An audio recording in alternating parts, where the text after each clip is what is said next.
doctor helps you when you are ill. A therapist cares about how you feel. An electrician connects sockets and wires. A mechanic replaces brakes and flat tires. A carpenter builds you a table and bed. A baker bakes fresh rolls and bread.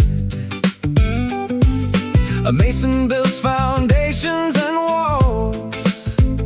A painter decorates rooms and halls. A plumber installs bathtubs and showers. A gardener plants herbs and flowers. A cook prepares a delicious meal.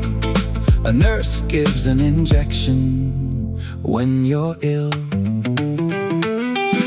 A hairdresser cuts and combs your hair.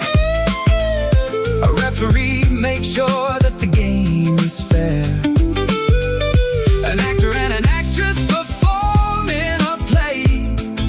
Look how many professions you have learned today.